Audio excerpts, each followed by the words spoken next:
Hola, muy buenos días a todos. Bueno, es que tenemos un micrófono nuevo, no sé si nos oís, sí, ¿no? Gracias por venir. Hoy estamos en familia, que va a ser estupendo. Es el primer sábado de la temporada que tenemos evento, porque no sé si sabéis que normalmente los hacemos los viernes, así que bienvenidos a todos, muchísimas gracias. Bueno, hoy tenemos a un escritor de renombre, voy a decir, autor de La Tierra, es Eduardo Fernán López, lo conocéis de sobra, es autor de 2 novelas, la primera La Dentellada, que muchos de los que estáis aquí la habéis leído, el balanceo del alacrán es su segunda novela. Y bueno, voy a dar unos pequeños apuntes biográficos sobre Edu y luego vamos a empezar con las preguntas y hablar del balanceo, que es lo que nos interesa y lo que nos gusta. Eduardo es doctor en Historia Contemporánea y licenciado en Historia del Arte. Y bueno, mi pregunta es rápida. ¿Qué hace un historiador como tú escribiendo novela negra? Bueno, muchas gracias, Ángela. Lo primero, agradeceros a todos por estar aquí. Hace fresco, además, este es el primer día el primer sábado que hace frío, ¿verdad? Entonces, muy agradecido porque hayáis venido a la presentación y a escucharnos. Y gracias a Ángela una vez más a Ángela, a Verónica, a Óscar por acogerme de nuevo, porque es un placer, de verdad. Bueno, pues ¿qué me lleva? Pues no sé. Yo siempre suelo decir que a la literatura en general se llega por muchos caminos.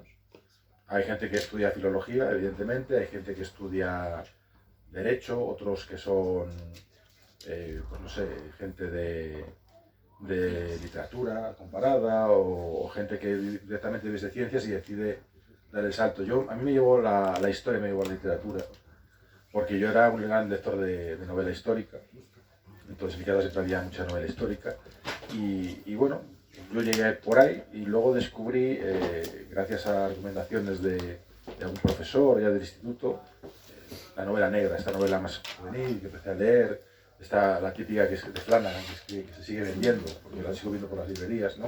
que escribía Andreu Martín, que yo no lo sabía, pero Andreu Martín era uno de los padres modernos de la literatura, de esa generación que ha ido desapareciendo con González de Ledesma, con Montalbán, luego con Juan Madrid, que sigue en activo, y que luego enlazó con Lorenzo Silva y con Alicia Jiménez Barlet, que son ahora mismo los 2 pilares fundamentales de esta novela negra, ¿no? Y bueno, yo un día, no sé, tendría 16, 17 años, estaba en una librería y me di cuenta, en unas vacaciones en Navidad, que Andreu Martín tiene un montón de libros escritos ya en la zona adulta. Y cogí uno de ellos, que era Corpo Insepultu, el primero que tengo en casa, una edición además es una editorial muy pequeñita, y cuando la leí me impresionó. Entonces fue el salto de que yo quería también escribir eso. Pero yo juego un poco y en mis novelas negras siempre hay mucha historia, ¿no? Sí. Se nota que eres historiador. No es una novela histórica como Luego tal. hablaremos de ello, pero se nota un montón. Algún día escribiré una histórica, la tengo ahí además en la cabeza, con Zamora. Uy, pues luego nos cuentas un poco, ¿eh? Pero bueno, ahora de momento estamos con estas, pero sí. O sea, la franja histórica no la he olvidado, me encanta además la historia. Sigo escribiendo artículos de investigación histórica para la universidad, en publicaciones para el grupo de investigación de la Universidad de Cádiz, que es donde sigo perteneciendo. Pero para mí la literatura negra es fundamental hoy en día para contar nuestra vida. Y aparte luego fui un poco pragmático, y es que la forma de entrar en un círculo bastante cerrado, como es la literatura en editoriales grandes, hoy en día la novela negra te ayuda mucho porque la gente la pide, hay un montón de festivales en todo el país que te muestran, es un escaparate continuo. Entonces también, es la que más se vende, de hecho la novela negra, ¿no? Me vino bien. Bueno, aparte de ser historiador y de escribir novelas, yo considero que eres articulista porque haces unos artículos muy interesantes en Zenda y en Que Leer. ¿Te gusta escribir este tipo de artículos, reseñas de libros o, digamos, críticas entre comillas a las novelas de otros autores? Sí, a ver, lo de las reseñas me resulta muy fácil porque yo no tengo la obligación de escribir tantos artículos al mes ni tal, básicamente no me pagan.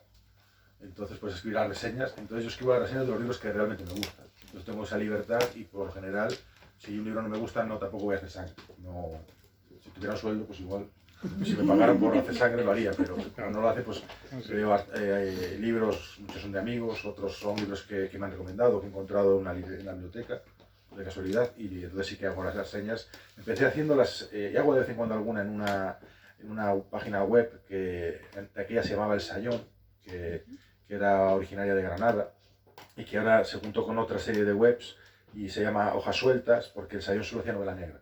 Se han juntado con diferentes páginas y hacen de todo tipo, desde ensayo, de novela romántica, ciencia ficción.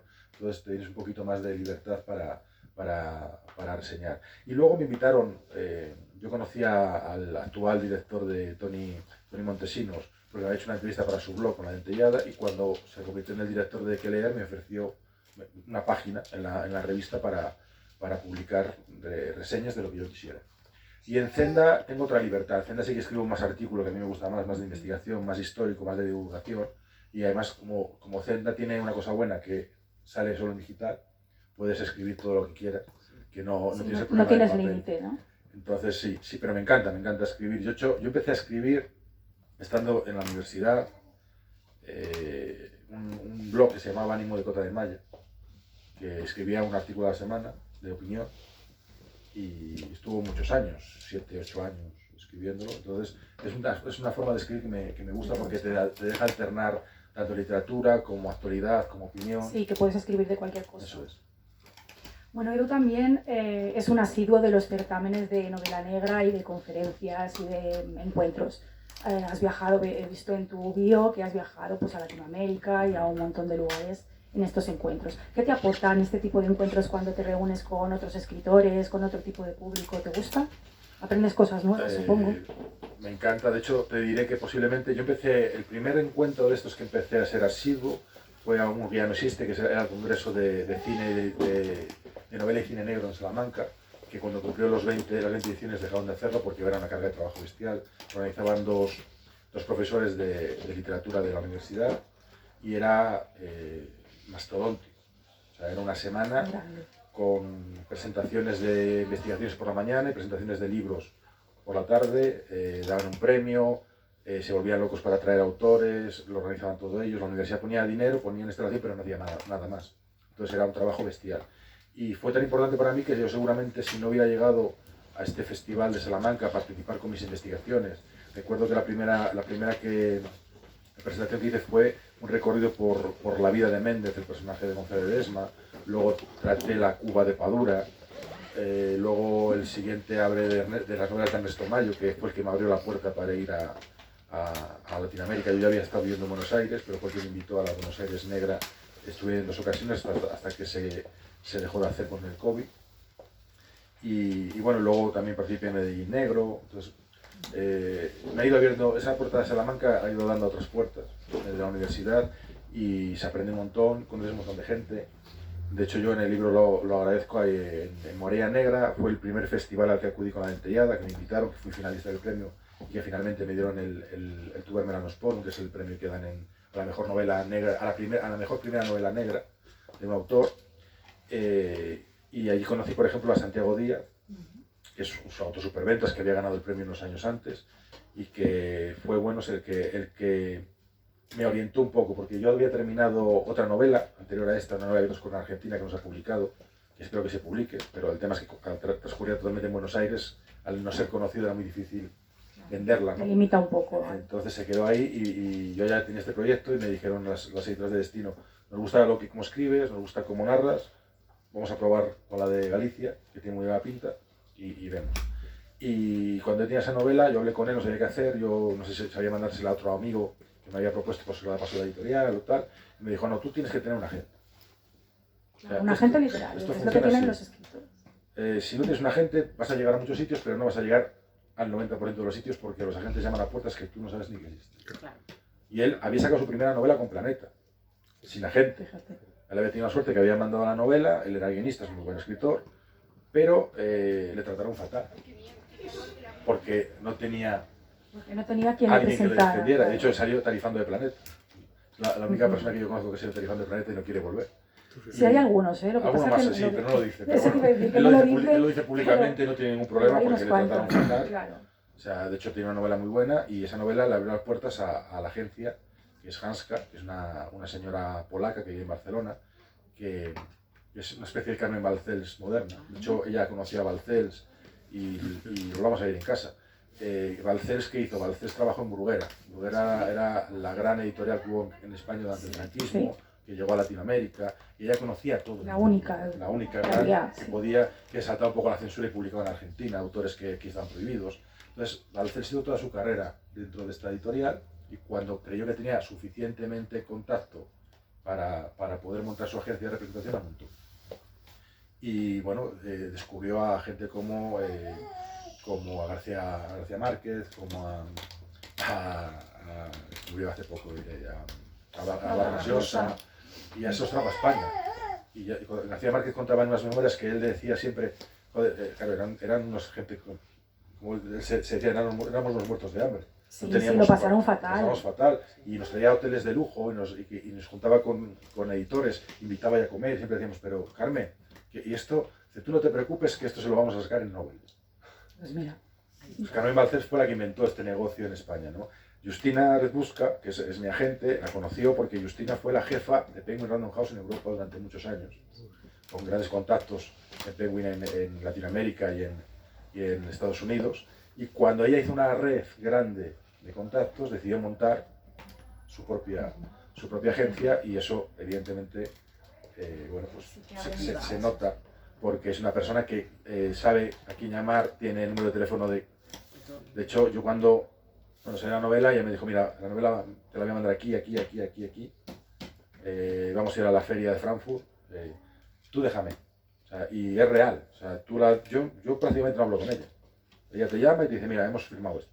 Cuando con la dentellada, con el balanceo, me dijo, tenemos una oferta de destino, de tanto. Han llamado 2 veces preguntando por ti. Vamos a firmar. Maravilla, buena lectura tienes, ¿no? Entonces, todo eso llega gracias a los festivales. Si no conoces a autores que además que te van enseñando, que vas aprendiendo errores que ellos cometieron, pues eso te abre un abanico bestial de público, porque hoy estás en Morella, pero luego vas a Valencia, luego vas a Barcelona, luego estás en Cádiz, vas a todos los luego puntos. estás en Gijón, entonces tocas toda la geografía del país y durante un tiempo te conocen, y si tienen la oportunidad de leerte, pues tanto mejor. Empieza a crecer y empiezan a hablar de ti. Entonces eso te da la posibilidad de tener una red de lectores, de lectoras, conocer autores de la zona, conocer autores superventas, que son las cabezas de cartel del festival, que por lo general suelen bastante agradables, o por lo menos conmigo lo han sido, me han ayudado bastante. Y yo siempre lo digo, joder, en este caso está Santi, pero con mi primera novela, Lorenzo Silva me ayudó mucho. O sea, me sacó en el XL Manal y me mandó un fotógrafo a Valladolid. Pero Alicia Jiménez de Barre me quiere como nieto. Yo no lo entiendo, porque cada vez que me ve, hombre, Eduardo, tira el cigarro y viene a darme un abrazo. O sea, es una persona que yo llevo leyendo a Tetra Delicado toda la vida.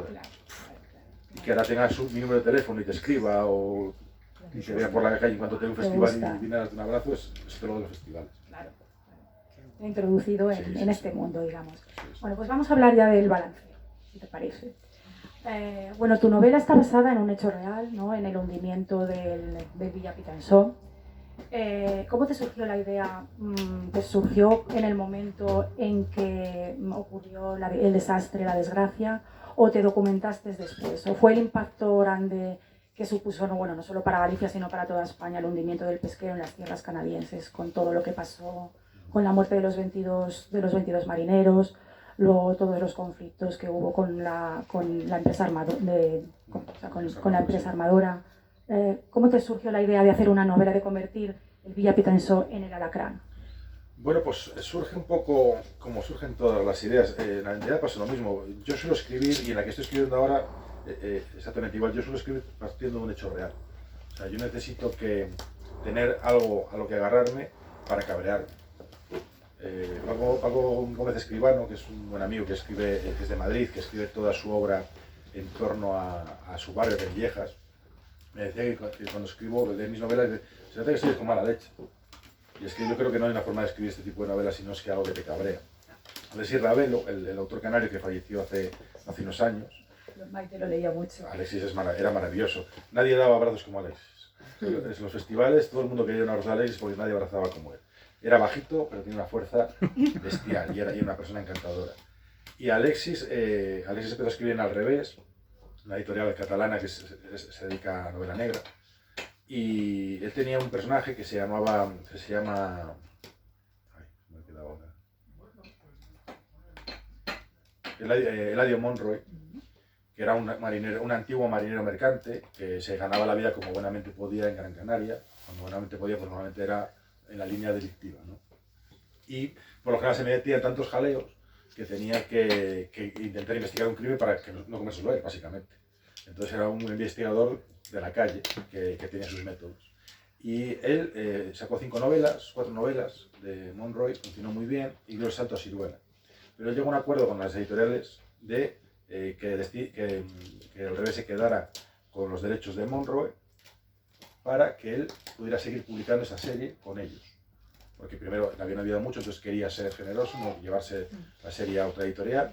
Y segundo, porque a él le gustaba escribir novelas autoconclusivas, novelas buenísimas, basadas en Canarias. De hecho, ahora van a recuperar Siruela lo que llama las novelas canarias, que son Un hombre con una bolsa en la cabeza, La ceguera del cangrejo y Los nombres prestados. Son 3 novelas canarias en un tomo único, con una introducción de Ernesto Mayo, que es este escritor argentino que me abrió las puertas de Buenos Aires. Entonces, es unas novelas muy buenas, autoconclusivas, pero él decía que cuando él veía alguna noticia que le cabreaba mucho, o sea, la corrupción, la pederastia en la iglesia, cualquier tema de estos que te choca, él recuperaba a Monroy y se cobraba justicia. Entonces escribía cabreado las historias de Monroy. Y tiene 7 novelas bestiales de este tipo. Entonces era un poco un punto de giro. Y yo lo que quiero hacer un poco con estos personajes es un poco eso también, ¿no? Son 2 personajes, pero las novelas son autoconclusivas. De hecho, la novela del Alacrán termina. Se te has inspirado un poquito en Alexis. Sí, porque era un buen tipo y escribe de maravilla. Maite lo sabe perfectamente. Era una persona encantadora. Y bueno, pues entonces, ¿qué ocurre? Que yo parto de ese, como decía, de ese hecho real, siempre, de algo que me cabrea. Y cuando yo estaba viviendo en Galicia, cuando es un del Alacrán, el Vila de Pitanxo, yo nunca había vivido en primera persona un naufragio, y menos un naufragio de esta bestialidad, que mueren 22 personas. Se salvan 3, no como una novela, pero se salva curiosamente el capitán y su sobrino, que ya habían tenido, un naufragio anterior y se habían salvado los 2 también, curiosamente. Y se salva casi de casualidad Samuel, que es un pescador nigeriano, que cuando lo sacan del agua está en shock hipotérmico, porque está en la balsa rodeado de cadáveres y no tiene el traje de supervivencia puesto porque nadie había dado el aviso, ¿no? Él tuvo la suerte de que estaba cubierta en ese momento trabajando y se salvó. Y fue el que tumba toda la historia.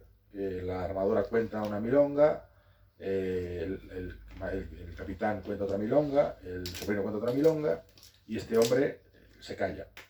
Y cuando llegan a España le recoge la Guardia Civil para tomar declaración y en un primer momento que se encuentra solo, dice, todo eso es mentira, pasó esto. Y en ese momento la Guardia Civil lo lleva delante del juez porque dice, este se lo carga. Porque nadie pensaba que iba a sobrevivir al congelamiento. Y luego tiene la suerte de que aquí en mi novela los armadores son todos muy malos, pero por suerte hay algún armador bueno, concretamente el del Menduiña 2, que es un barco de marín, que el armador desde el primer momento le dijo a sus marineros decir la verdad. Si la casa armadora tiene que ir a juicio, si la casa armadora del Vila de Pitanxo tiene que quebrar, si esta gente tiene en la cárcel, decirlo. Porque yo no quiero como armador cargar con 20 muertos o con 22 muertos. Entonces hay armadores buenos, en mi novela no. Pero porque lo general es que no lo sé. Tu novela es un villano, pero sí. No sabemos hasta qué punto, ¿eh? Entonces, bueno, ¿qué pasa? Que a partir de ahí yo uso esa documentación real, que en el primer momento, claro, a mí me chocó mucho. Me chocó sobre todo el peso de la tragedia. Tú caminabas por los puertos y sabes que son puertos bulliciosos, además Cangas, Moaña, Vigo, y ese día había un silencio bestial. Y las caras eran caras largas, no había bromas. Entrabas a Armas Perdidas, que es el bar de los marineros, y parecía que estaba cerrado. Entonces, eres consciente del peso de la tragedia, ¿no? Entonces empecé a preguntar, sin tener idea de escribir esta novela, porque yo estaba escribiendo la novela esta que transcurre en Argentina. Yo acababa de sacar la de Entellada, o sea, la de Entellada sale el 21, pero empieza a tener fuerza en el 22, en el Festival de Morella, y el hundimiento ocurre una semana antes de Morella.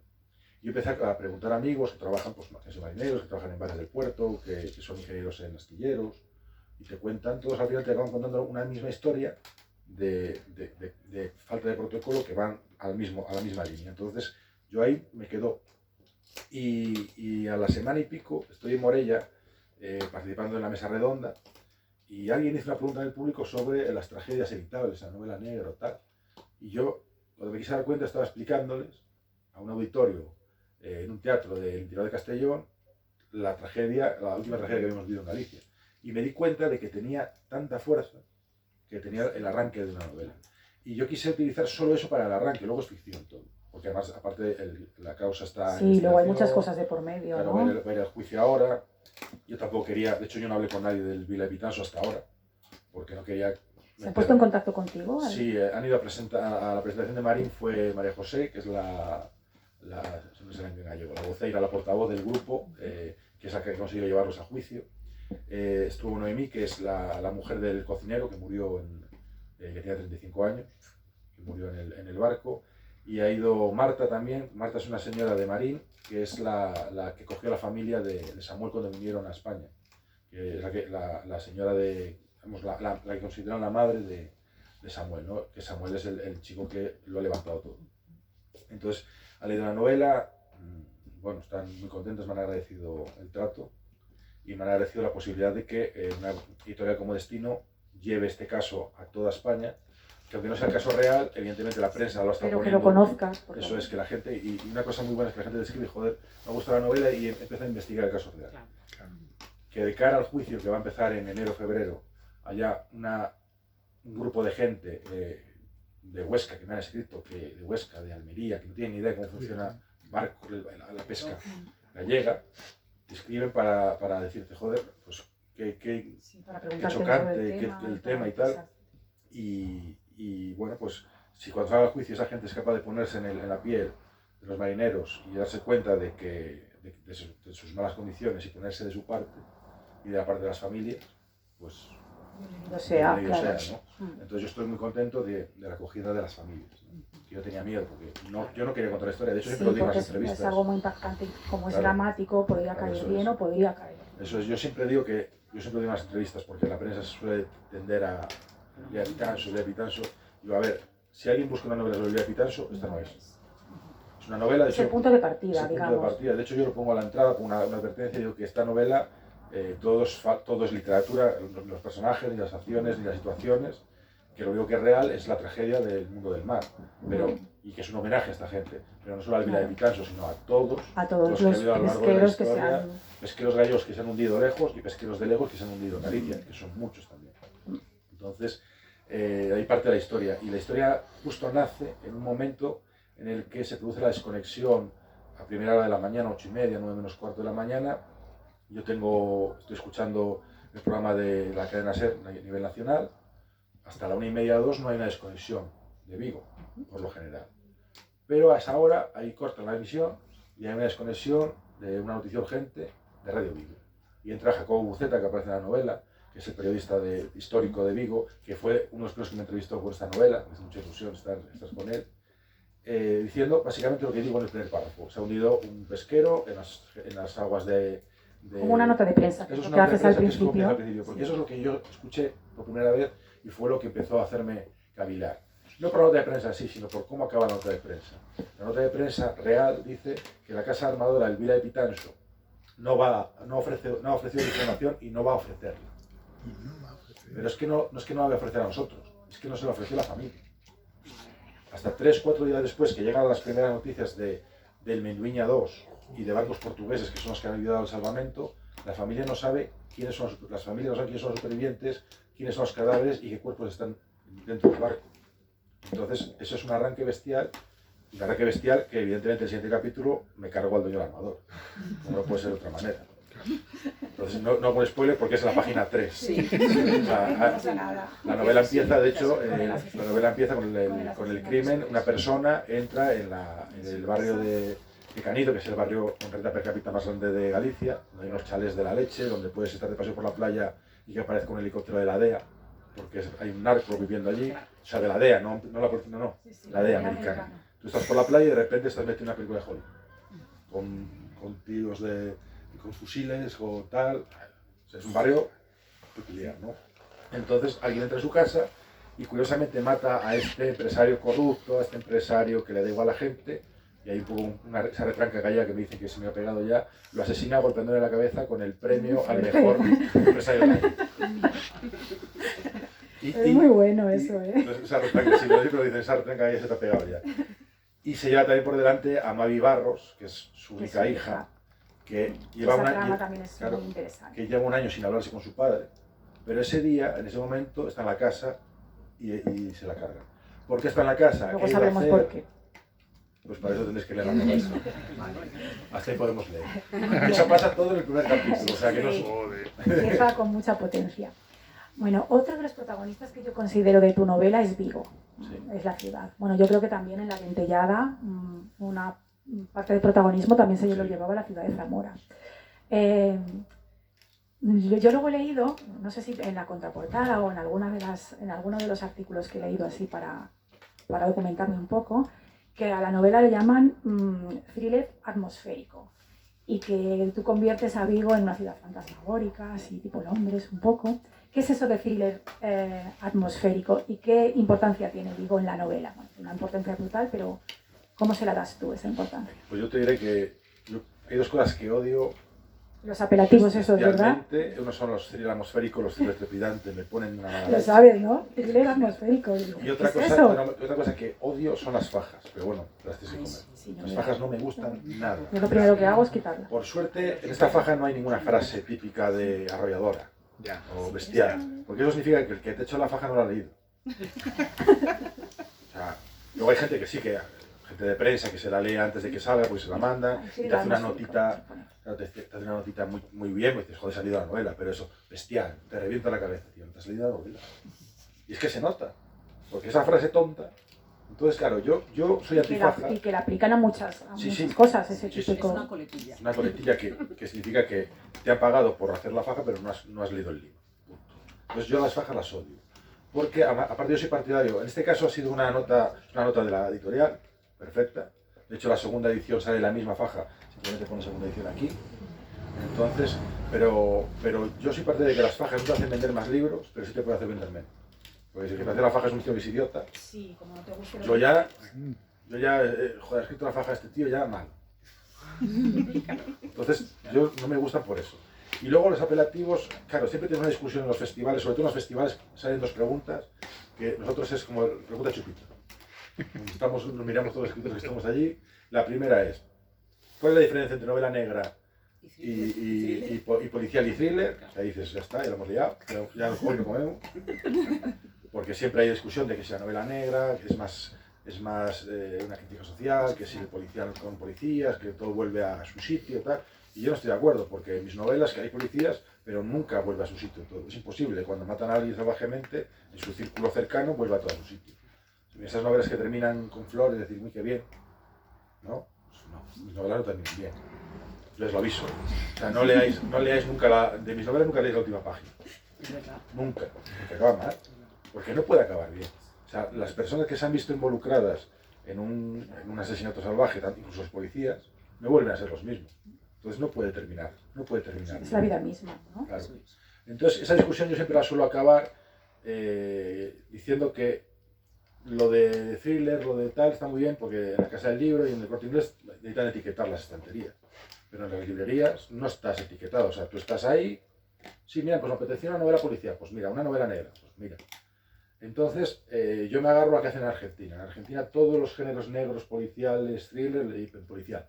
Y está todo englobado. Toda la misma estantería. Y no hay esa discusión. Y la segunda pregunta es, ¿tú eres escritor de Brújula o de Mapa? Y dices, joder, ya está. A mí me pone negro.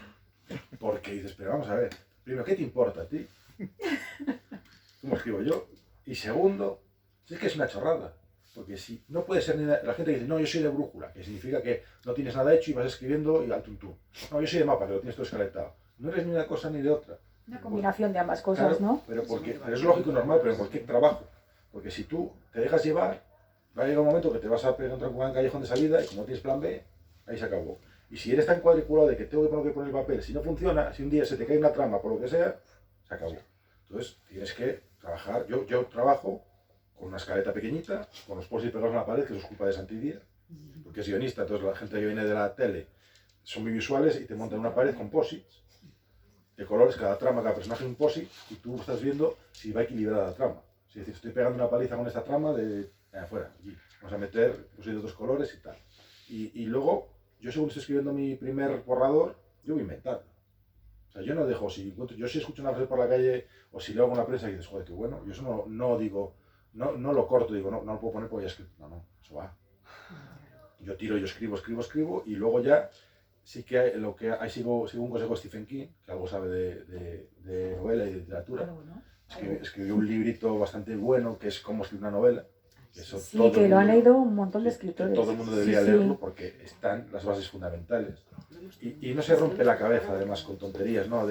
No, es que tienes que irte a la casa del lago, abrir la ventana. No. Te dice los puntos así, Lo que tienes que hacer es escribir, documentarte en el tiempo que quieras, ahí, tal. Pero una vez que escribes el primer borrador, 3 meses. Desde que te sientas a que lo cierras, 3 meses. Porque si no, no acabas nunca. Luego tienes que dejarla un mes y medio reposar, haciendo otra cosa, ni tocarla. Y luego la imprimes, la tienes al lado y reescribes la novela de cero. Y ahí te das cuenta de la cantidad de bobadas que has puesto en el borrador. Y la cantidad de veces que te repites. Y lo que hablábamos antes con Maite. O sea, yo puedo empezar con una novela. Esta novela eran 380 cuando en Word. Claro, aquí además la caja de destinos es más estrecha. Pero. 390 creo que son. Claro, pues, en Word son 380 más o menos. 370 y tantos. Cuando yo hice el primer borrador eran 500 páginas. Pues yo mismo. Sí, pues es que no tiene sentido. Y en la que estoy escribiendo ahora, el primer borrador eran también 500 y pico, y a un capítulo menos, porque luego los he ido cortando para que sean más cortitos. Y ahora la habré quitado ya, a mitad de la escritura habré quitado 70, 80 páginas. Porque dices, este párrafo que no cuenta nada, fuera. Esto ya lo he contado. Esto no. Entonces, ese es el momento realmente de escribir. El primer borrador es soltar, lastre, y seguir, y seguir, y seguir, y seguir. Y no mirar atrás. A veces no miras ni hasta los tipos verbales. Porque, joder, este capítulo lo he escrito en primera persona. ¿Por qué? Cuando estoy escribiendo en tercera. Porque ese día has leído algo y te queda y tú inconscientemente lo escribes. Y ahora llega el momento de trabajarlo, ¿no? Entonces, yo me dejo llevar siempre por esas técnicas y esos consejos. Y aplico 2 consejos también fundamentales. Esta novela los he aplicado. La anterior no, porque no me los habían dado. Pero más o menos van por ahí, por el rollo, porque al final funcionan bastante bien. Y es que uno de ellos me lo dio Manolo Rivas, el escritor gallego, que para mí es una pasada. Y me dijo, para escribir un poco hay que leer mucho y caminar más. Porque vas colocando las ideas. Entonces esta novela, el otro día... La repiensas, digamos. Eso sí, vas colocando y vas viendo en Zamora, ya paseaba por Zamora los fines de semana y iba colocando los personajes. Y el otro día me decía un chico un huevo y dice, joder, lo que me llama la atención es que, claro, los capítulos tienen una entradilla, también muy, ahora hablamos de ello si queréis, muy audiovisual, del lugar y la hora, ¿no? Y dice, joder, es que entre este capítulo y el siguiente que van hablando, exactamente se tarda lo mismo caminando. Es que yo he hecho ese recorrido caminando. Entonces yo sé lo que se tarda caminando. Caminando leyendo el capítulo, ¿no? Sí, son 15 minutos. Entonces, esa charla de 15 minutos me entran 2 páginas de diálogo, porque es lo que sería hablando. Pues es tal cual. Entonces eso lo sigue caminando y recorriendo los lugares. Todos los escenarios, tanto de la entellada como del balanceo, existen de verdad, se pueden visitar. Y el segundo consejo, que ahí está sí que lo he aplicado aquí, me lo dio Domingo Villar, que fue en Morella, el último festival que estuve, coincidí con él cuando dieron el premio, estuvimos cenando juntos. Y bueno, nos quedaron muchas cosas pendientes. De hecho, nos quedó comer un arroz en un bar que nos encantaba a los dos, que estaba en Moaña, que se llamaba La Batía, que ardió por completo 2 meses después de morir Domingo. Entonces fue como una bola que se cerró ahí de repente. Y él me decía, mira, da igual lo largo que escribas. Y de hecho él sabía, porque empezó con una novela de 150 páginas y sacó una de 800. Y me dijo, da igual lo largo que escribas. Cada capítulo tiene que ser y tiene que funcionar como un relato independiente. Tú abres el capítulo, haces una pequeña presentación, un nudo y un desenlace. Y a diferencia de los relatos que cierran, tiene que ser un desenlace abierto, que te abra la puerta al siguiente capítulo. Entonces puedes escribir todo lo que quieras. Claro. Porque enlazas uno con otro, ¿no? Y eso sí que lo he puesto en práctica en esta novela, y yo creo que el equilibrio, Está ahí. lo maneja bastante Y bien. hablando de técnicas narrativas, me llama mucho la atención, bueno, lo hacéis muchos, pero yo creo que está muy logrado, que utilizas la tercera persona en gran parte del libro, el plural que todo lo sabe, esta manera de narrar, y luego una parte, unos determinados capítulos en primera persona con un personaje que tiene mucho peso y que va a ser muy importante en la novela. Lo haces de manera consciente, supongo, Sí, porque, porque el plural y porque la primera persona y porque en ese personaje. Pues mira, el primer borrador estaba todo escrito en tercera persona. Sí que tenía claro la diferencia de las historias. De hecho, lo que comentábamos, todas las historias transcurren en el presente, toda la trama transcurre en el presente, bueno, el año 22, que fue cuando se escribió. Pues yo lo escribí con 1 año y medio de antelación para poder buscar, por ejemplo, si quiero poner un concierto, busco qué concierto había. O sea, incluso intento ser realista en esas partes también, ¿no? O si ahí quería haber puesto en el hotel, hay un hotel muy importante de Vigo que se llama el Hotel Nagari, donde se reúnen la gente narcos. con pasta, los narcos y tal. Y yo quería poner un sitio que han abierto nuevo que se llama el Palacio de Oliva, que es precioso, pero lo abrieron 6 meses después de que entré en la novela, entonces no podía ponerlo. Entonces yo siempre escribo con ese 1 año y medio de margen para poder, para buscar en internet, decir, hostia, ¿esto era así o no era así? Porque siempre va a haber alguien que va a escribir. El Palacio abrió 1 mes y medio después. Porque siempre hay alguien que te lo escribe. Entonces intentas no meter la pata lo máximo posible, siempre la vas a meter. Porque siempre se te escapa algo. Y siempre van a decir, aquí no me ha pasado, pero me pasará. Porque te escriben además. O sea, te escriben y se quedan tan anchos. Bueno, sí me ha pasado. Me escribió alguien por Instagram y me dijo, el pueblo gallo con renta per cápita más grande es Oleiros, no es Canido. Y le mandé la nota y le dije, el barrio con renta per cápita más grande de Galicia es Canido. Oleiros es un municipio. Se lo mandé. Se pasó de listo, y me ¿no? dijo, gracias. Dije, bueno. Bueno, lo aceptó, ¿no? Sí. O sea, aquí está todo documentado. Quiero decir, puedo meter la pata como todo el mundo, pero joder, eso no, porque es que además le mandé la noticia que yo tenía descargada. Mira. Porque yo descargo las noticias, por si acaso. Porque a veces digo, hostia, lo estás reescribiendo y dices, ¿esto era así o no? Y vas a la noticia, ¿no? No tengo que buscar en la internet, tengo un pantallazo. Porque sé que mi cabeza a veces falla en ese sentido y sé que voy a tener que buscarla cuando la reescriba para asegurarme de ese dato. Yo si no tengo ese dato asegurado, no sigo adelante. Entonces, soy de pantallazos. Entonces lo mandé, pero fue la única. Pero bueno, son muy tiquismiquis. O sea, hay mucha gente que es así. Entonces, bueno, pues... A ver, ¿qué te estaba contando? Que me desvío. Sí, estábamos hablando de la primera persona en el personaje. Entonces, claro, yo tenía todo así en tercera persona y cuando reescribí ese segundo borrador me di cuenta de que a la historia, que para mí es la historia principal de la novela, porque si esa historia no estuviera en la novela no funcionaría ni la entenderíamos, le faltaba fuerza. Entonces decidí que la forma de meterle fuerza es meteros a vosotros dentro de la novela. Y decidí contarla en primera persona.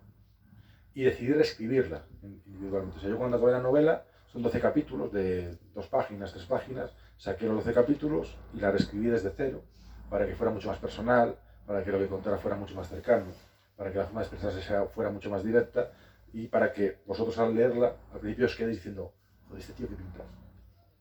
Porque claro, los capítulos todos empiezan con esa entradilla. Sí, y justo y estos en no. la primera persona no tiene No nada, tiene. no pones nada. Entonces ya te avisan diciendo, esto es diferente. O sea, tú ya ves que es diferente porque no tiene entradilla, pero el primer verbo, dices, joder, ¿esto qué me está contando?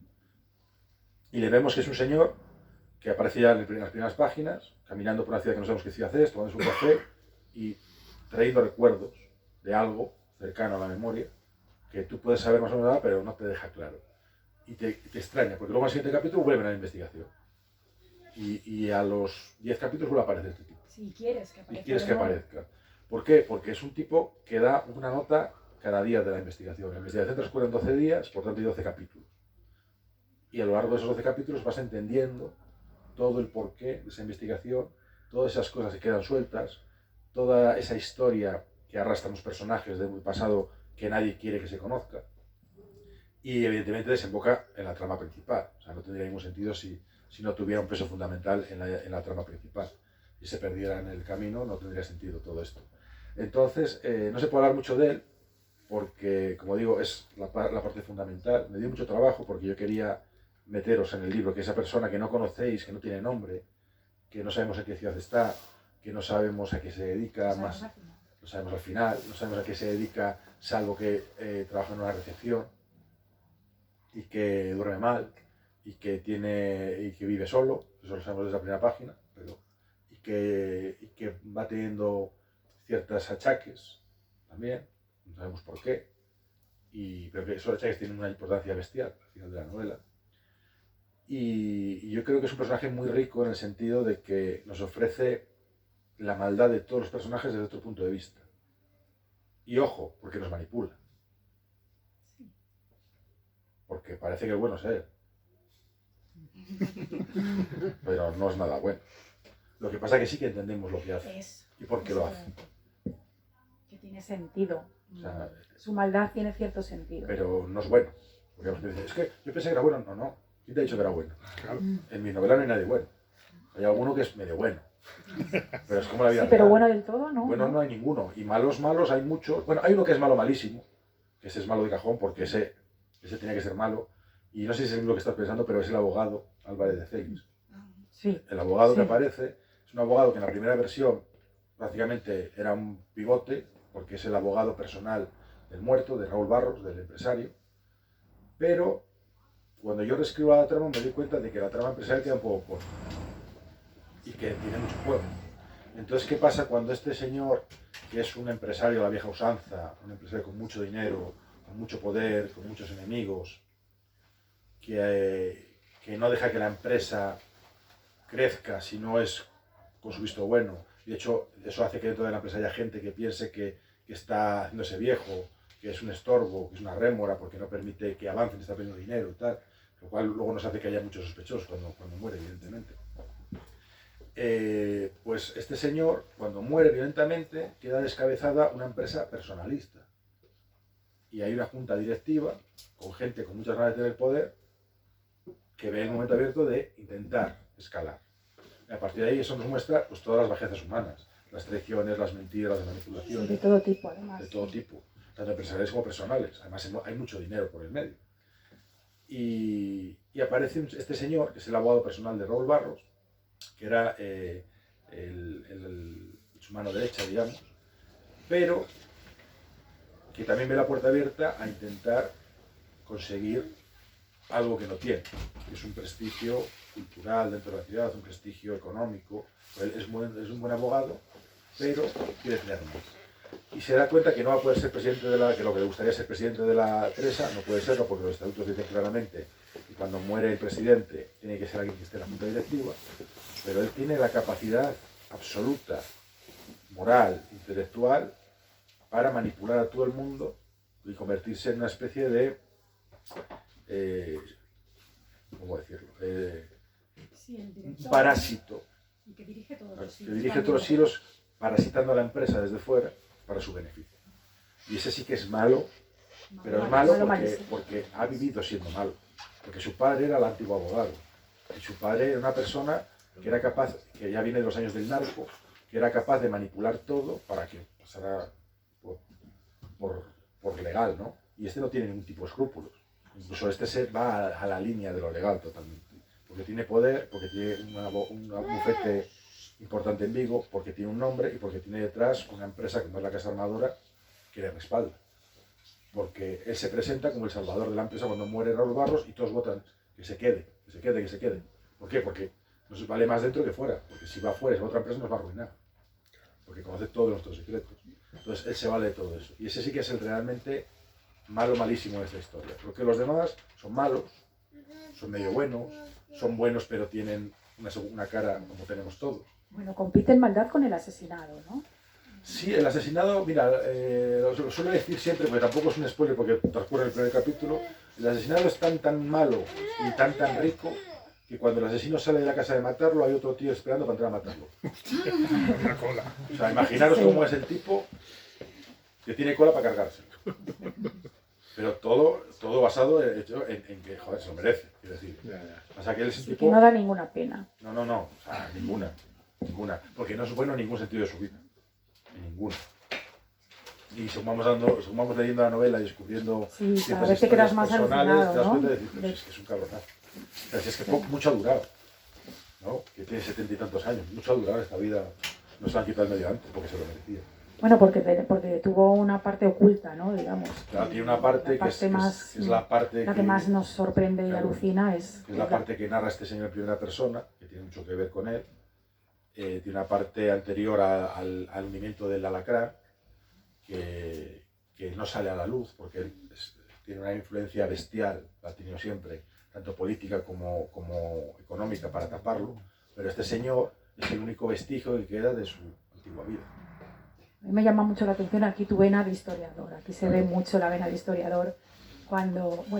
Yo como no conocía tu parte argentina, no recordaba que me habías comentado que habías vivido en Argentina, claro, ahora me cuadra todo. A ver, porque es que no solo es una novela negra, ¿eh? Hay un componente histórico, político y también un componente social muy importante. ¿Es tu novela una crítica social, por una parte? Luego, Sí. si quieres, hablamos, que me interesa mucho la parte argentina. Sí. ¿Es una crítica social? De la parte argentina no se puede hablar mucho tampoco, pero bueno. Sí, pero quiero saber cómo te documentaste. Pero sí, eso sí podemos hablarlo. A ver, yo parto de la idea de que la novela negra, la novela policial, tiene que tener tres pilares fundamentales. Uno de ellos es que el lugar donde transcurre la novela sea reconocible. A mí no me vale escribir una novela negra en una ciudad inventada. ¿Por qué? Si tenemos, Zamora, Vigo, pero hay 1000 ciudades. Ahora estuve en Cádiz hace poco, que es una ciudad bestial para una novela negra. Tienes el estrecho, tienes un puerto. En Vigo te pasa un poco igual, tienes una frontera. O sea, tú cometes un crimen en Vigo, coges un autobús, en 1 hora estás en el aeropuerto de Oporto y en 6 horas estás en Brasil, que no tiene ley de extradición. Y de ahí al resto del mundo. O sea, antes de que descubran el cuerpo, tú estás en Kuala Lumpur. O te quedas en Brasil directamente, que no te pueden extraditar. Entonces, es una ciudad que tiene esa capacidad y tiene ese puerto enorme y hay una crítica en realidad en ese sentido al puerto, porque yo con la gente que hablaba del tema marinero siempre dice que Vigo vive de espaldas a su puerto.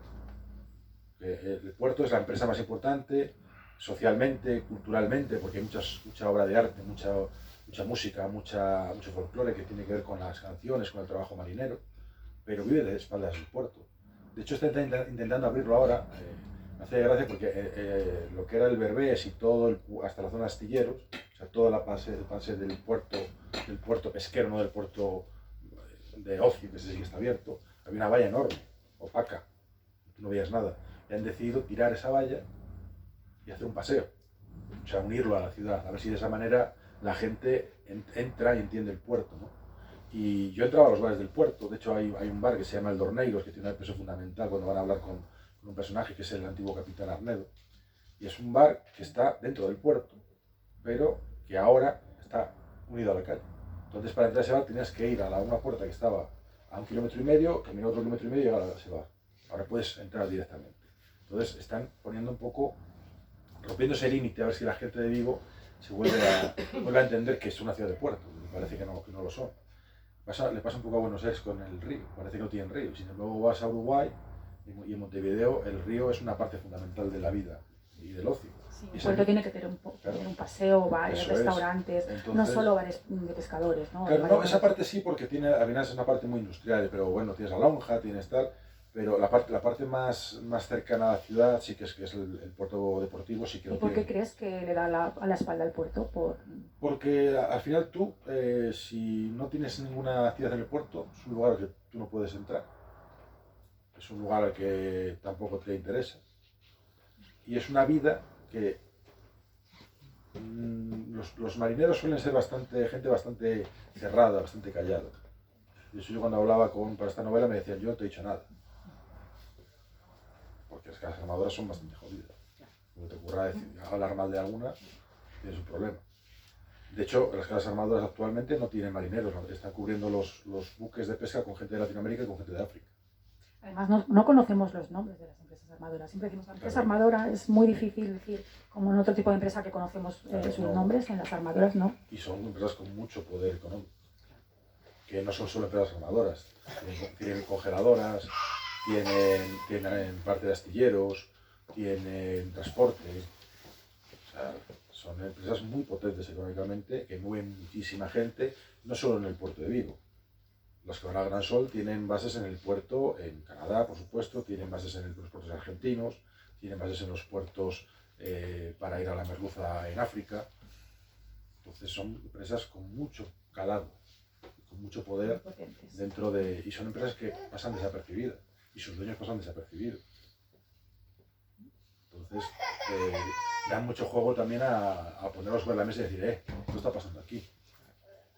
Y no solo transportan pescado. De hecho, yo tengo un amigo policía que yo le pregunto muchas cosas de estas y me dice, a ver, digo, oye, el tema de la droga, cuando de la operación de la época de una operación Nécora y tal, esto ha bajado y tal. Ha bajado, bueno, ¿tú sabes lo que costaba en los años 90 un gramo de cocaína? Dice, eran 10.000 pelas, ahora cuesta 60 euros. Es decir, sigue entrando la misma, porque sigue habiendo la misma compra-venta. ¿Qué pasa? Que los narcos han sido un poco más listos y ya nada con Ferraris ni compran equipos de Claro, son más discretos, pero ¿no? Están ahí, y te digo, y un día estás por la playa y te pasa el helicóptero de la policía. O sea, que se sigue palpando en la sociedad. Porque sí tiene esa relación con Estados Unidos, con Colombia, con México, y ahí decía Humberto Eco, me acuerdo una vez que estuve a escucharlo cuando presentó el cementerio de Praga, que había una noticia sobre la mafia italiana, que habían matado al fiscal, y le hablaban sobre, y la novela habla un poco de eso, y le comentaban sobre las mafias, y en España y en Italia, y la comparativa de que en Italia estaban metidas, y Humberto Eco dijo, las mafias están igual de metidas en España que en Italia. Os vais a dar cuenta cuando empiecen a matar gente. Y eso empezó a pasar. O sea, la mafia rusa en todo Levante, las mafias latinoamericanas en Madrid, o sea, pero están igual metidas que en Italia. ¿Qué pasa? Que en Italia, pues por la cultura que tenemos, no se esconden. Pero en España va a llegar un momento que no se van a esconder, porque no se van a poder esconder.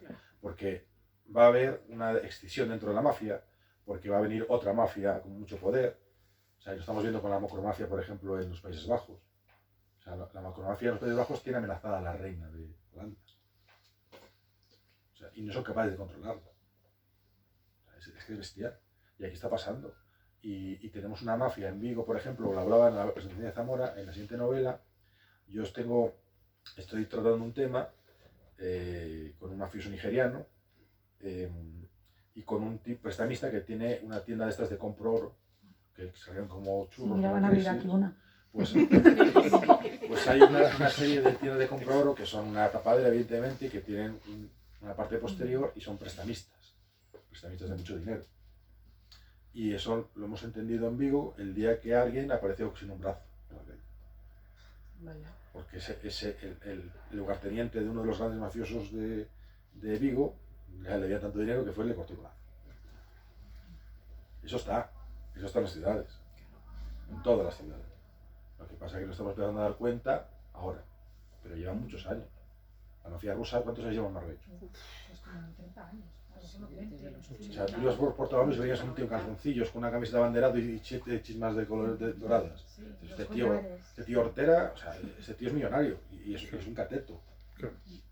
Pero ¿por qué es millonario? Tú ibas a la línea de la Concepción, la zona más pobre de Europa, y te sentabas en una terraza a tomar café y pasaban no sé cuántos Porches.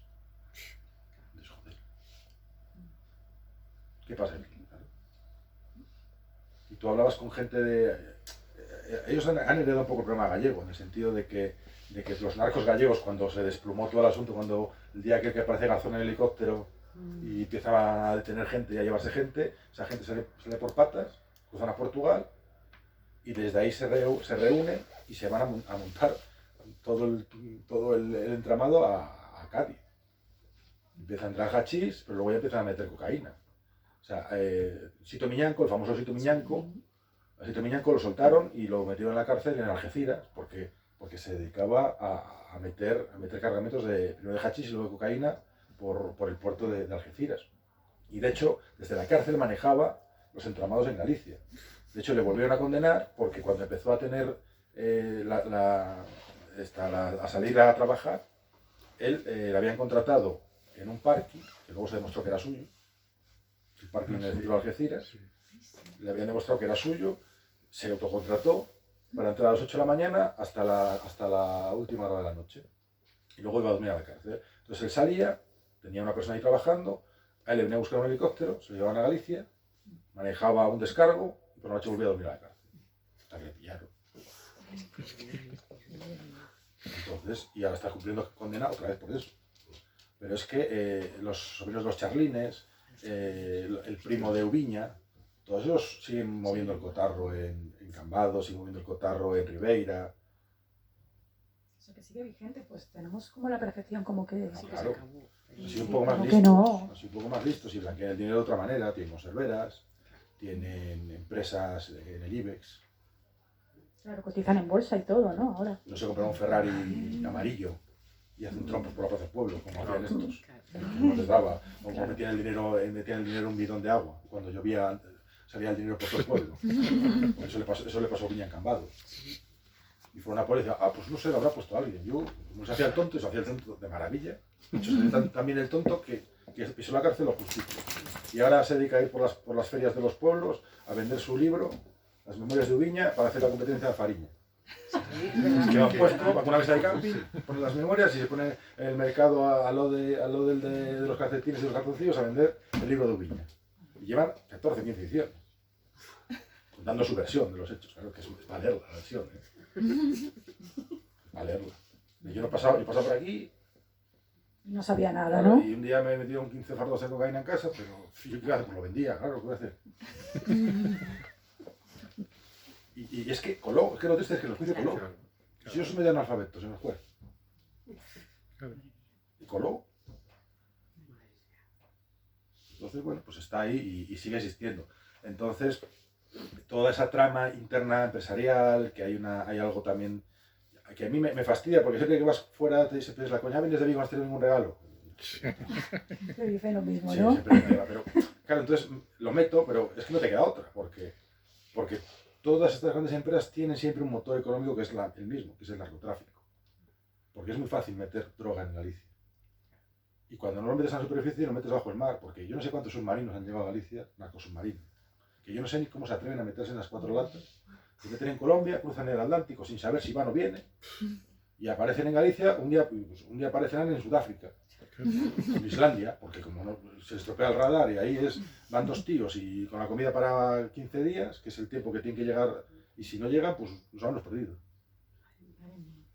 Y funciona así. El otro día venía de Pontevedra de presentar a las 12:30 de la noche, y por el puente de Rande, que es este puente que cruza la ría, de repente miro a la izquierda, no había ningún coche, y de repente miro a la izquierda tengo un helicóptero, con las luces apagadas, solo con el rotor rojo, al lado. Paso, y al día siguiente tengo una entrevista con la televisión de Galicia en el puerto. Y no somos capaces de que la cámara grabe. Porque, no éramos capaces porque no grababa, se bloqueaba, tal, porque estaba todo lleno de inhibidores de la agencia tributaria, de la policía y tal. Y decimos, joder, pues aquí pasa algo. Fuimos a grabar dentro a la avenida de Compostela, porque no se podía en toda la zona. Grabamos y al día siguiente pones la tele a la hora de comer y un narco submarino que han cogido con 7.000 kilos de cocaína el día anterior en la ría de Vigo. Claro, estaba la policía, estaba el pájaro este que tienen, que es un helicóptero que parece un Boeing, que coge unas velocidades de la leche, que te alumbra y de repente alumbra la ría. O sea, es increíble ver ese helicóptero. Cuando tú estás, por ejemplo, en el Paseo de Alfonso, que a mí me pasó una vez. El Paseo de Alfonso es un paseo que está sobre la ría, en Vigo, que sale en la novela, que está entre la comisaría y donde vive el inspector y donde va a tomar los vinos normalmente con el amigo a la mina. Es el recorrido que hago yo, por lo general, porque el inspector vive muy cerca de donde tenemos nosotros la casa y el bar o la mina, yo suelo frecuentarlo bastante. Y un día he pasado por allí y de repente, a las 11 de la noche, se iluminó la ría. ¡Pum! Se hizo de día. Y el helicóptero detrás de una lancha. Pero si no, que se veían las tíes. Es que forma parte de la, O sea, de se veían nuestra las vida. tíes. Madre mía. Dices, la madre me parió. O sea, ¿cómo no voy a contar esto en una novela? Claro, es que Es muy novelable. Pues tú sales a Vigo y te sale. Igual que en Cádiz te salen los personajes por la calle. O sea, tú vas por Cádiz y te salen los personajes, no hace falta pintarlos. O sea, en mi primera novela hay un personaje que se llama Cagarmarios, que sale en la novela en inicio, que es un tío, y la historia es real, porque me la contaron en un bar en Cádiz, y yo al tío le conocí, y el tío era un trozo de carne, el hombre, no daba para más, pero le hacían tragar bolas de hachís. Cuando iba a África venía, le tenían una silla sin fondo en el patio de casa y ahí cagaba las bolas. Y su madre lo invertía y su padre invertía en comprar armarios para una empresa que tenía. Le llaman cagarmarios. O sea, es que, ¿cómo te vas a inventar algo si tienes la realidad? Supera. Entonces, y muchos de los personajes que salen son personajes reales. Y algunos son guiños a personajes reales que la gente de Vigo le tiene mucho cariño. Al principio de la novela aparece un tipo que se llama Tocho, que en Vigo le conocemos como el radiogoles. Tocho es un tipo que tiene una enfermedad mental, pero que se ha ganado toda la vida bien trabajando. De hecho, era cuando había 2 ediciones del Faro de Vigo, la que salía por la noche, la primera, él la vendía por las calles. ¿Y qué pasa con Tocho? Conocía a todos los taxistas, a todos los borrachos, a todas las putas, a todos los policías, a la secreta. O sea, conocía todo lo que había pasaba, algo, seguro. a Tocho. Y Tocho pues, conocía a todo el mundo de la noche. Y Tocho luego ya fue haciéndose mayor y le fue evolucionando la enfermedad mental. Es una persona muy tranquila. Y su afición era ir con una radio, un resistor por la calle, los fines de semana, escuchando los partidos de liga. Iba por ahí diciendo, el Celta 3-0, el Madrid 2-1 ha perdido, no sé qué. Entonces la gente cuando no podía... Yo creo que en todas las ciudades había un señor de esos. Entonces cuando la gente pues, tenía una comida familiar, otra no había podido ir a Balaídos, Tocho, ¿cómo ha quedado el Celta? Y él te decía cómo había quedado el equipo. Y cuando el COVID desapareció, evidentemente, y todo el mundo decía, joder, pues, unos decían, pues se ha ido a vivir con su hermana que vive en Porriño, otro pues la ha metido en una residencia porque tal, otro se ha muerto, se llegó a decir. Y tenemos una especie de Bansky a la gallega, que se llama Primo Bansky, que va poniendo homenajes o haciendo críticas gallegas pues a los eólicos, a tal. Y un día apareció en el Cascobello, una pared del Cascobello, una imagen de Tocho con el narrando un gol. Entonces fue el homenaje, todos los presos se han muerto, ¿verdad? Y un día estaba yo documentando la siguiente novela y bajo por la Puerta del Sol y me quedé, hostia, Tocho. Y estaba con un chándal, estos de yonki, de los años que ahora están de moda, pero el suyo es de los de verdad. Sí, los llamativos, de esos de colorinchis. Ahora tiene un móvil, escuchando la radio y dando los resultados del fútbol. Entonces dije, tiene que salir la novela. O sea, son personajes reales, o sea, yo no tengo esa imaginación para inventarme a cagar mares, pero en mi cabeza. Pero es que más en Vigo pasa menos, pero es que Cádiz te lo cuenta. Qué bueno. En Cádiz es que... O sea, tu próxima novela, Cádiz, ¿eh? La próxima novela transcurre en Vigo, pero tiene mucha fuerza Cádiz porque uno de los personajes principales de la trama es gaditano. Entonces está en Vigo, pero arrastra evidentemente todo el sedimento gaditano en la novela y se nota también. Cambiando un poco de registro, que ya te comenté antes que me interesaba un montón. La trama argentina, ¿cómo te documentaste? ¿Cómo se te ocurrió?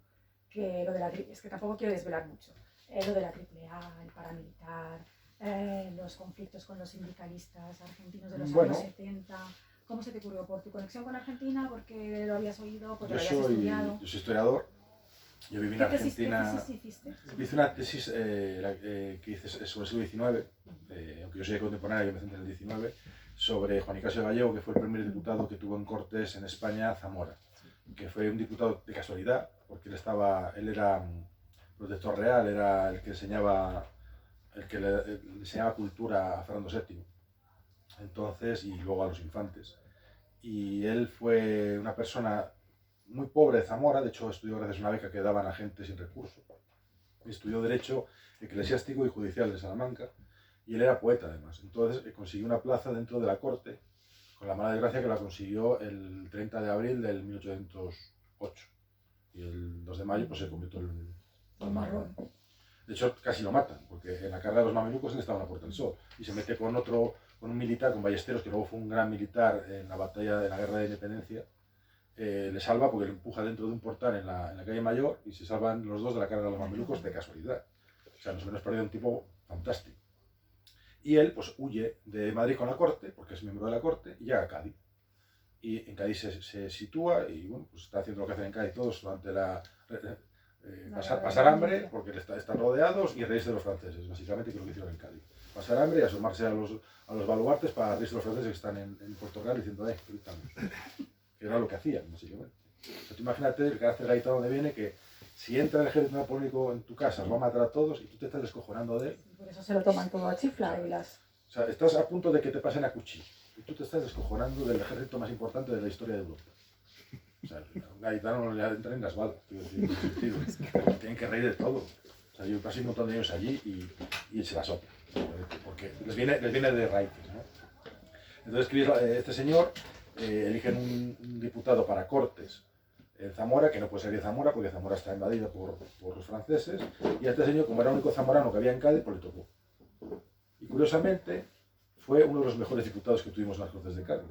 A pesar de ser sacerdote, era una persona muy ilustrada y fue uno de los que aprobó la ley de la libertad de prensa, prácticamente al principio de las Cortes. En una semana había conseguido poner de acuerdo a futuros carlistas, o sea, gente muy radicalizada, gente muy ultra religiosa, gente que venía de Latinoamérica, que venía con una visión totalmente diferente de lo que tenía él. Consiguió ponerse de acuerdo para sacar una ley de libertad de imprenta, o sea, con temas religiosos que no se podía tener, pero que era un avance bestial.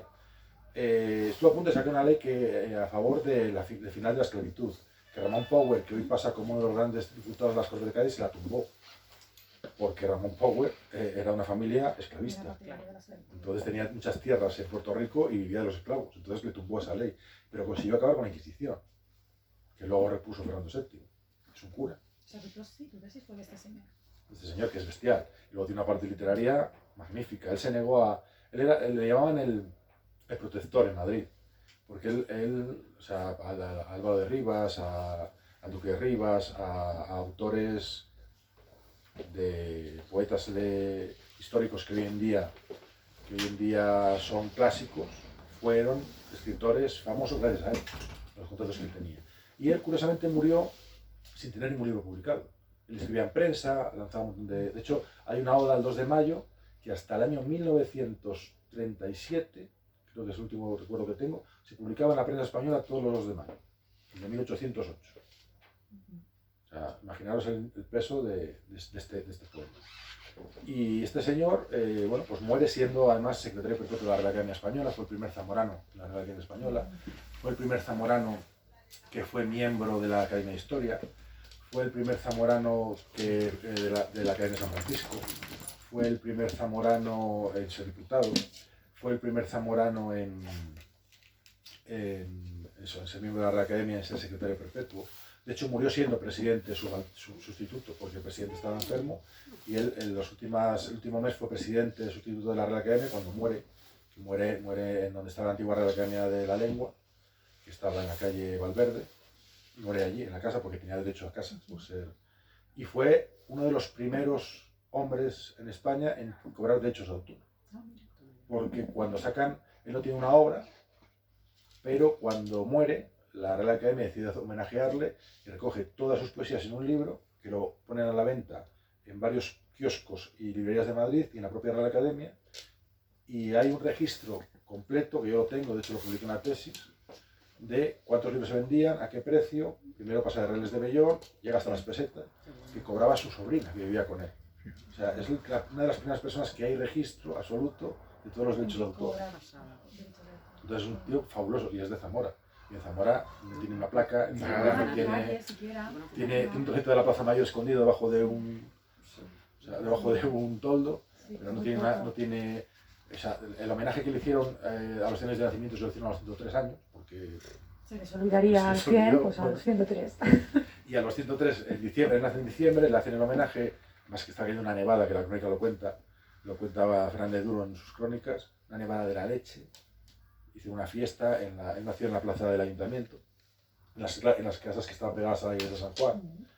Le pusieron, la Real Academia pagó una placa enorme de mármol y oro para ponerla allí, y al mes y medio tiraron las casas. Y la placa desapareció y hasta ahora. Claro, alguien se llevaría el oro de la placa. O sea, tiene una historia bestial. Está enterrado en un cementerio de Madrid, cerca del río Manzanares, donde está el cementerio de San Isidoro, frente a donde estaba el Calderón antes. Y tiene una tumba muy chula, con la mala suerte de que durante la Guerra Civil le cayó un obús encima. Uy, pobre. Entonces, todo el cuartel donde estaba desapareció y hoy está enterrado. Incluso, y es algo triste porque la placa estaba hecha por un artista local, una placa preciosa, se medio salvó de la bomba y en vez de tenerla a la vista, cuando le metieron en el nicho, hicieron una parte de nichos para toda esa gente que había quedado destrozada, metieron la placa del artista dentro del nicho. Entonces no se puede, está dentro del nicho con el cuerpo, no se puede ver. Entonces esta es una persona que luego tiene muy mala suerte y que yo cuando lo descubrí en mi trabajo en mi tesina, que no era todavía TCM, era tesina, solo trabajé la parte de la ley de la imprenta, porque necesitaba 90 páginas de trabajo. Pero conseguí una documentación que cuando se la enseñé al que iba a ser mi director, dijo, joder, esto es una tesis. Tú no te vas de aquí sin hacer una tesis conmigo. Bueno, Tenías mucho material. muchísimo, porque el tipo además era un culo inquieto, porque yo di vueltas, porque claro, un tío en el 1808 que ha vivido en Zamora, que ha vivido en Salamanca, que ha vivido en el Burgo de Osma, que ha vivido en Madrid, que ha vivido en Sevilla, que ha estado en la cárcel de Jerez, porque luego estuvo en la cárcel también. Porque como la liberal, pues su punto de cárcel es todo lo que quiera.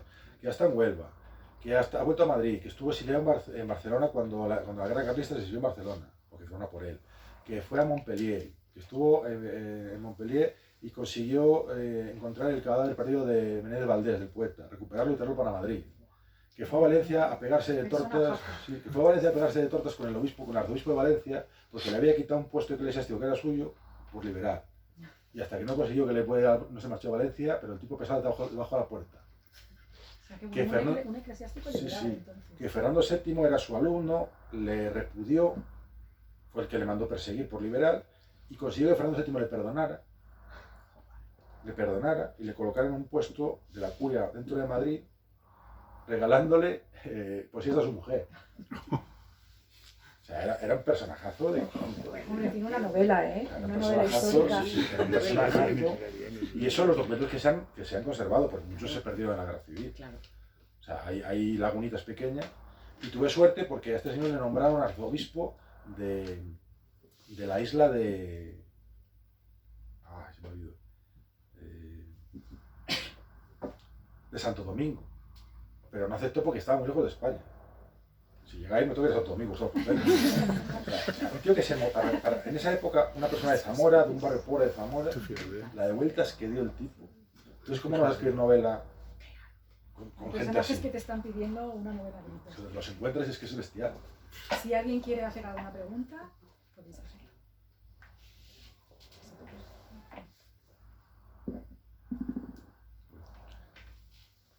¿No? Yo quería decir una cosa, es que lo tengo enfrente. Domingo Villar, Andrea Camilleri. ¿Eres consciente que te has puesto a su nivel? No son palabras mayores. Para mí sí, es una novela inteligente, con fuerza, es literatura, ¿eh? Por mucho que digan que la novela... No, esto es literatura. Es una novela que hay que leer. Y sinceramente, has subido a un nivel que me alegro mucho, pero estás ahí, ¿eh? Yo sabes que te lo agradezco muchísimo. Sabes que además son autores de referencia, que yo les leo, además, decías, se reflejan muchas partes de la novela, pero bueno, al final son la gente que yo suelo leer. Entonces te lo agradezco, pero vamos, son palabras... Domingo aparece en la novela, no sé si lo Domingo hemos aparece en la dicho, novela. lo hemos comentado antes, pero no sé si... Domingo aparece en la novela porque, bueno, tiene que aparecer. Al final, la primera... Aparece con su prota, además. Sí, aparecen tomando un vino en el Con Eligio, Leo Caldas, en el famoso sí. Eligio, que era el bar, la taberna que él puso de moda, porque era una taberna de las pocas tabernas marineras que quedan Oye, en ¿cuál Burgos. es la tapa? Porque yo la he leído, pero no sé qué Son es. sovas fritas. ¿Qué son Sova es sovas? una sardina pequeñita que la limpian, la abren a la mitad, la rebozan y la fríen. Te la dan en el momento y está ¿Y se toma con qué vino? Con con vino blanco, sí, con un albariño, con un godello. De aquella seguramente un albariño, porque te cuento. Domingo era mi amigo del antiguo dueño, Carlos. Carlos era un chico muy peculiar. Carlos era una persona a la que queríamos mucho en Vigo, pero que era la persona con más mala hostia. O sea, era un cabreado, pero él luego te quería mucho. Y de hecho a sus clientes asiduos les puso en su día una plaquita debajo de la barra donde siempre se ponían en la mesa con el nombre. Y si te ponías donde no era, no te servía. No, porque iba a venir fulanito de tal y ese es su sitio. Entonces, y era un tipo muy peculiar. Cuando ya le conocías, ya te cogí cariño, y llegabas al bar, te sentabas y te ponía una copa de vino o una taza. Y decía, tinto o blanco. No había nada más para beber. ¿Ni cerveza? No, ni cerveza, ni refresco. Tú te pedías una Coca-Cola y salías por la puerta. No volvías a entrar en tu vida, además, en la taberna. Y te daba de comer lo que hubiera ido a comprar al mercado ese día. Pues si había visto un buen pulpo, te hacía un buen pulpo. Si había un calamar, te hacía un calamar con arroz. Si había encontrado soubas, que era el plato que le gustaba, te las hacía. Y era lo que había que comer.